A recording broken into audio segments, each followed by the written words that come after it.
안녕하세요. 전우의 기록입니다.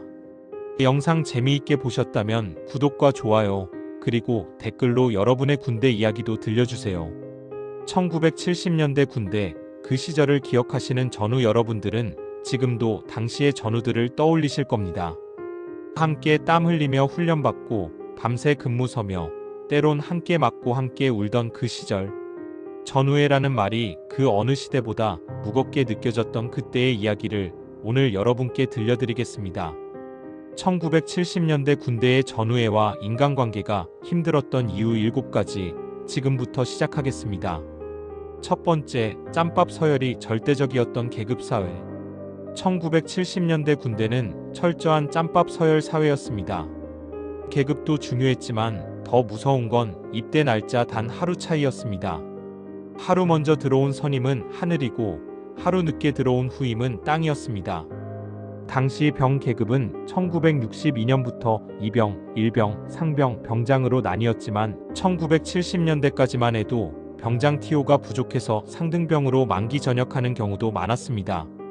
노무현 전 대통령도 상병으로 전역하셨고 2021년 특별법으로 30개월 이상 복무한 상병 전역자들이 예비역 병장으로 특별 진급할 수 있게 되었을 정도입니다.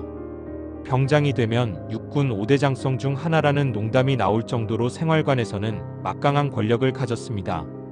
병장 초기에는 권력이 가장 막강하고 병장 꺾이고 나서부터는 이 빠진 호랑이가 되어가면 갈수록 존재감이 사라지다 어느 날 제대하는 특이한 존재였죠. 더 심각한 건 이 짬밥 서열이 계급을 뛰어넘기도 했다는 점입니다. 먼저 입대한 병장이 나중에 입대한 소위나 갓 인관한 하사에게 구타를 가하는 일도 실제로 발생했습니다. 1994년 53사단 장교 무장타령 사건이 대표적인 사례인데 병장들이 짬밥을 앞세워 늦게 입대한 소위 2명과 하사 1명에게 가혹행위를 저질렀고 이들이 견디다 못해 타령한 사건이었습니다.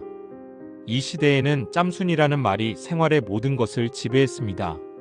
물도 짬순대로 씻고 밥도 짬순대로 먹고 심지어 배식받을 때도 짬이 높은 사람은 고기를 건져 먹고 짬이 낮은 후임은 국물만 받는 경우도 있었습니다.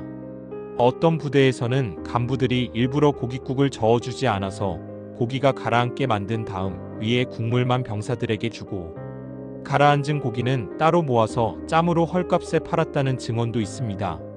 이런 절대적인 짬밥 서열 때문에 후임들은 선임 앞에서 숨도 제대로 쉴 수 없었습니다. 선임이 지나가면 벽에 붙어서 충성을 외쳐야 했고 선임이 앉아있으면 후임은 설 수도 없었습니다. 두 번째, 24시간 이어지는 선후임 관계. 지금 군대는 일과 시간이 끝나면 어느 정도 개인 시간이 보장되지만 1970년대는 달랐습니다. 아침에 눈 떠서 밤에 잠들 때까지 아니 자다가도 선임이 부르면 벌떡 일어나야 했습니다. 미군이나 다른 선진국 군대는 일과 시간이 끝나면 개인 숙소로 돌아가 자유롭게 생활할 수 있었지만 한국군은 일과가 끝난 후에도 계속 같이 생활관에서 지내다 보니 선후임 관계가 24시간 유지되었습니다. 이것이 가장 큰 문제였습니다. 일과가 끝난 저녁 시간, 이때부터가 진짜 고통의 시간이었습니다. 선임들은 후임들을 불러 군번을 외우게 하고 노래를 시키고 온갖 심부름을 시켰습니다. 생활관의 모든 선임 군번을 외워야 했고 못 외우면 갈굼이 시작되었습니다. 간부들 눈에는 이것이 암기 강요로 보여 부조리로 취급되었지만 선임들 입장에서는 당연한 것이었습니다. 신병 놀리기라는 명목으로 누가 더 잘생겼냐, 누가 먼저 제대할 것 같냐, 누가 더 나이 많아 보이냐 같은 질문으로 후임들을 곤란하게 만들었습니다. 어떤 대답을 해도 틀린 답이 되는 질문들이었죠. 편하고 친한 선임들끼리 착당해서 이런 질문을 던지면 신병은 확률상 동기일 가능성이 높은 사람을 찾아 가장 고창 같은 분이 가장 나이가 많을 것 같습니다 라고 대답하는 것이 현명한 방법이었습니다. 밤에 잠을 자다가도 선임이 집합을 걸면 일어나야 했습니다. 어떤 전역자들의 증언에 따르면 하루에 한 번은 무조건 집합해서 맞았기 때문에 집합 안 한 날은 오히려 밤에 깨워서 맞을까봐 안 맞으면 잠이 안 왔다고 합니다. 차라리 빨리 맞고 자는 게 마음이 편했다는 겁니다. 겨울 한밤중에 느닷없이 팬티 차림으로 완전군장을 메고 집합하는 일도 다반사였습니다. 여름에는 땀범벅이 되어 있는 상태에서 집합을 당하기도 했습니다. 이런 집합과 점호는 고참들이 후임을 괴롭히는 교묘한 얼차려 수단이었습니다. 휴식 시간도 취침 시간도 온전히 자신의 것이 아니었습니다. 24시간 내내 긴장의 끈을 놓을 수 없었던 것이 1970년대 군대 생활이었습니다. 개인 시간이라는 개념 자체가 존재하지 않았습니다. 세 번째, 동기끼리도 조심해야 했던 분위기.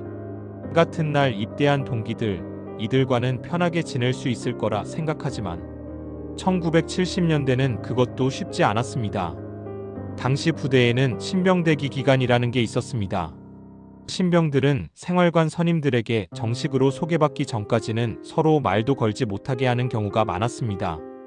똥군기 문화로 동기라 하더라도 신병에게 부담이 될 소지가 있다는 이유로 선임을 소개받기 전까지 혹은 신병대기 기간이 풀리기 전까지 신병에게 함부로 말을 거는 것을 금지했습니다. 동기들은 소개를 받기 전까지는 말을 걸지 않았습니다. 따라서 자신에게 말을 거는 사람은 무조건 고참이라고 봐야 했습니다. 동기끼리도 선임이 허락하기 전에는 함부로 친해질 수 없었던 겁니다. 설령 동기들과 가까워졌다 해도 조심해야 했습니다. 한 동기가 실수를 하면 그 동기의 선임들뿐 아니라 다른 동기들까지 연대 책임으로 갈굼을 받았습니다. 관리를 어떻게 한 거냐며 상병선에서 후임 동기들을 모두 불러 집합을 거는 시기였죠. 으슥한데 불러 모아 관리 안 하냐? 라는 으름장과 함께 윗선의 언어 갈굼을 장시간 실시했습니다. 보통 말로 갈구는 게 일반적이지만 구타나 가혹행위가 이뤄지기도 했습니다. 갈굼을 받는 동안은 차렷 자세로 약 10분에서 1시간 혹은 그 이상을 버텨야 했는데 정신적인 굴욕감과 모욕감, 다리에 쥐가 나는 등 적잖은 고통이 뒤따랐습니다. 특히 여름에 야외에서 집합을 당하면 모기의 습격으로 상당히 큰 추가 피해를 입었습니다. 이렇게 갈굼이 끝나면 이번엔 일병들이 이등병들을 불러내어 악순환이 계속 진행되는 콤보 형식으로 흔히 발전했습니다. 개인 정비 시간을 빼앗기는 등 그 피해가 매우 컸습니다. 더 심한 경우는 동기들 사이에서도 미묘한 서열이 생기기도 했습니다. 먼저 자대 배치를 받거나 계급이 먼저 달리거나 나이가 많거나 하는 이유로 동기끼리도 존댓말을 쓰는 경우가 있었습니다. 진정한 의미의 동기는 사라지고 모든 관계가 위계질서로 변질되어 버렸습니다.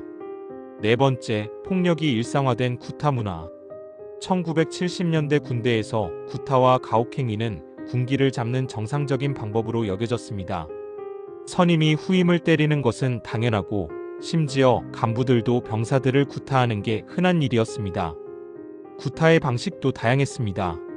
맨주먹으로 때리는 것은 기본이고 군화발로 차고 빠따나 강목으로 때리고 심지어 담뱃불로 지지는 당근질까지 있었습니다. 당근질은 담배불이나 뜨거운 물체로 맨살을 지지는 것인데 열전도율이 높고 구하기 쉬운 숟가락이 주로 쓰였습니다. 인간은 불에 본능적으로 공포를 느끼므로 당근질을 하기 전에 대상자를 먼저 구속하는 것이 선행되었습니다. 추운 겨울날 팬티 차림으로 완전군장을 메고 연병장을 도는 뺑뺑이, 한여름에 완전군장 입고 차렷 자세로 1시간 이상 서 있는 집합 등도 일상적이었습니다. 엎드려 뻗쳐를 30분 이상 시키는 것도 흔한 일이었습니다. 다리 사이에 후임의 배, 가슴, 목, 머리 등을 끼우고 말 그대로 쪼이는 행위도 생각보다 많은 부대에서 장난식으로 자주 일어났습니다. 선후임 사이에서 장난으로 넘어가는 경우도 있었지만 신고해서 이 행위로 징계를 받는 사례도 과거부터 현재까지 매년 항상 여러 건 있었습니다. 더 큰 문제는 이런 폭력이 사나이들의 통과 의례로 정당화되었다는 점입니다. 군대 가서 정신 차린다는 말은 곧 사회의 온갖 부조리를 감내할 준비가 되었다는 뜻이었습니다.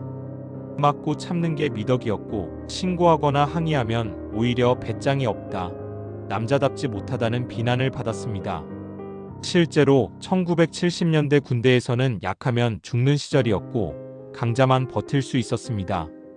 방송에 안 나서 그렇지 실제 군대에서 죽는 사람들이 많았다고 합니다. 어떤 분의 증언에 따르면 지옥이 있다면 그건 군대 때라고 하셨습니다. 가혹행위로 다치거나 정신적 트라우마를 입어도 제대로 보상받지 못했습니다.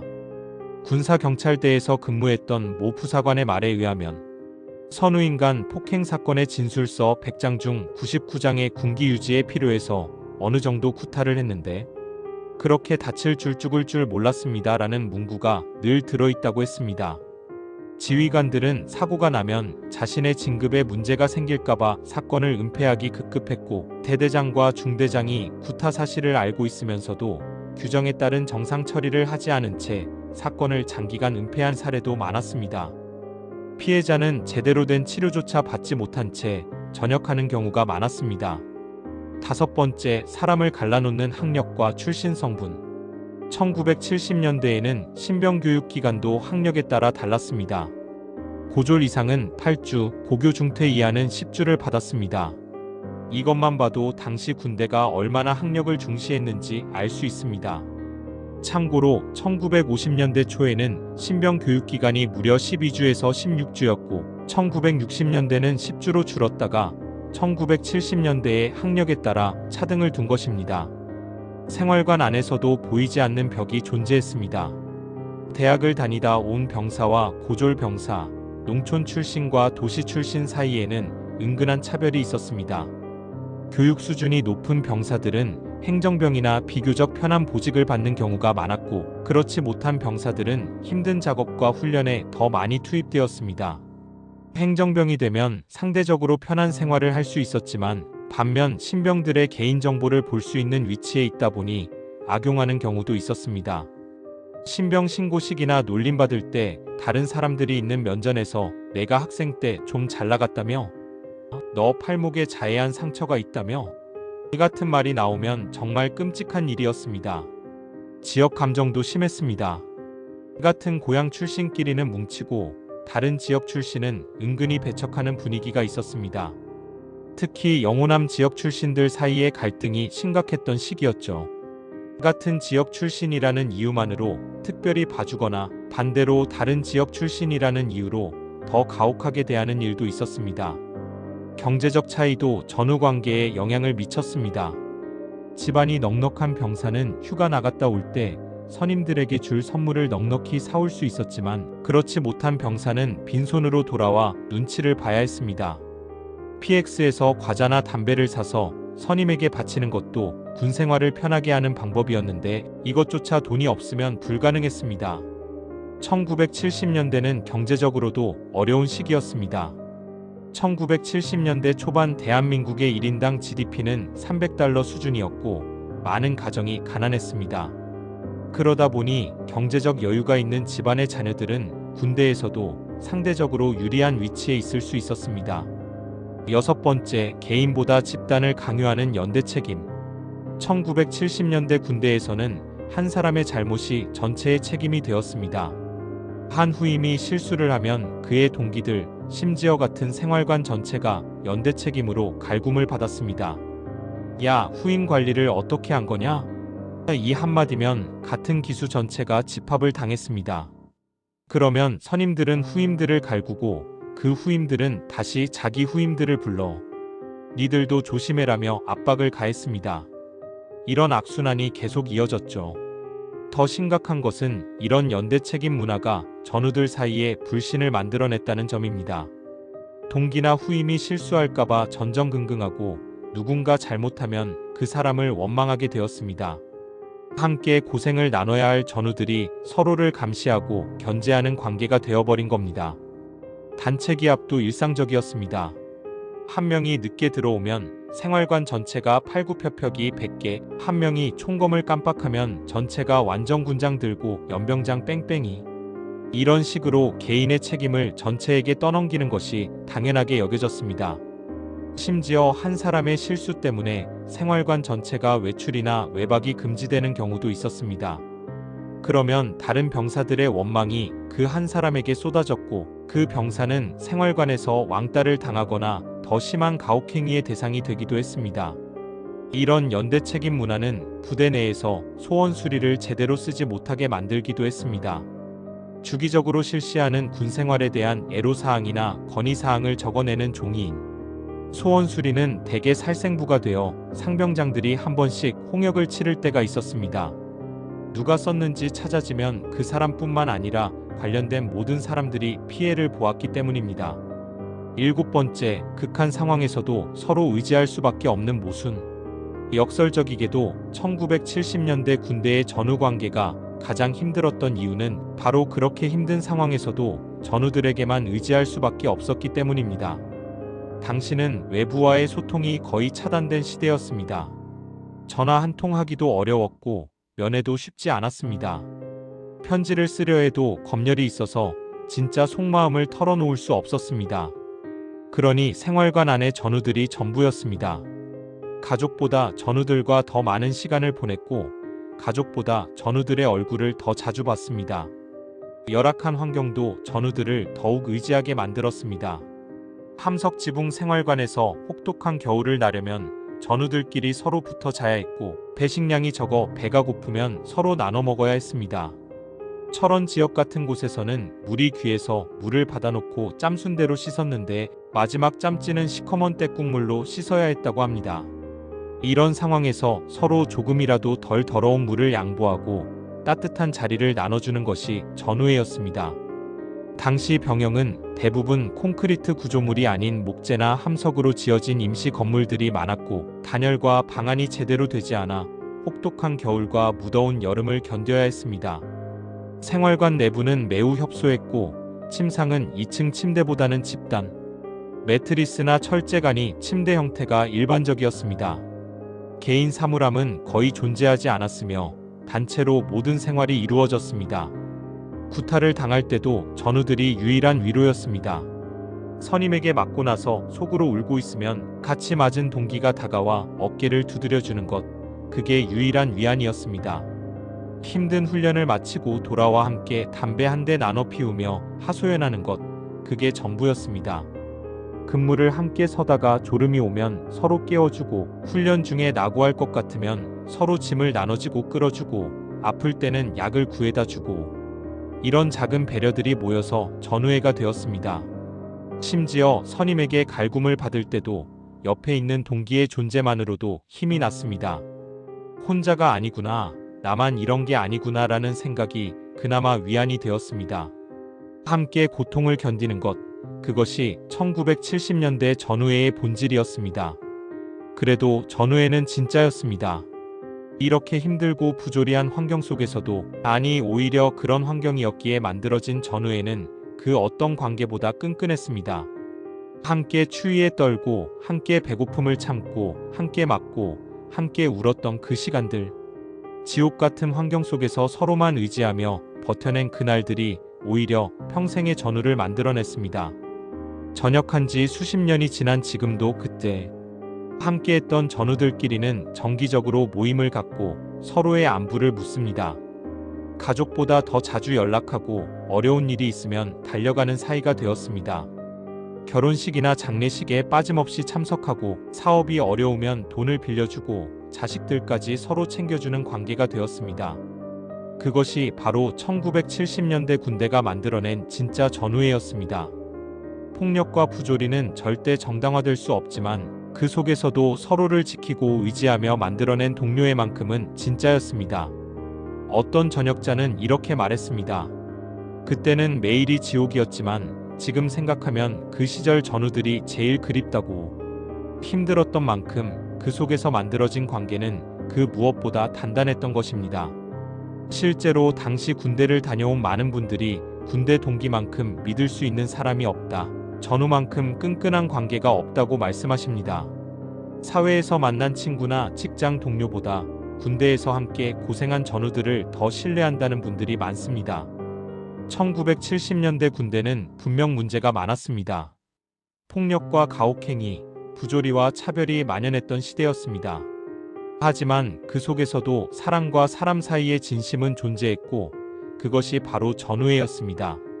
오늘날의 기준으로 보면 받아들이기 힘든 일들이 많았지만 그 시절을 살아낸 전우들은 그 속에서도 서로를 지켜주고 의지하며 살아남았습니다. 그리고 그 경험은 평생을 함께할 전우라는 소중한 관계를 만들어냈습니다. 지금까지 1970년대 전우회와 인간관계가 힘들었던 이유 7가지를 살펴봤습니다. 그 시절 군대를 다녀오신 전우 여러분, 정말 고생 많으셨습니다. 지금 생각하면 어떻게 그 시절을 버텼나 싶을 정도로 힘든 시간이었지만 그 시절을 견뎌낸 여러분의 인내와 희생이 오늘날 대한민국을 만들었습니다. 그리고 그 속에서 만들어진 전우회는 비록 부조리한 환경 속에서 태어났지만 그 어떤 관계보다 진실했습니다. 여러분이 흘린 땀과 눈물 그리고 그 속에서 피어난 전우회를 전우희 기록은 기억하겠습니다. 여러분도 댓글로 군대 시절 전우들과의 이야기를 들려주세요. 어떤 전우가 가장 기억에 남으시나요? 지금도 연락하고 지내는 전우가 있으신가요? 여러분의 소중한 이야기를 기다리겠습니다. 시청해주셔서 감사합니다. 구독과 좋아요, 알림 설정, 그리고 댓글 부탁드립니다.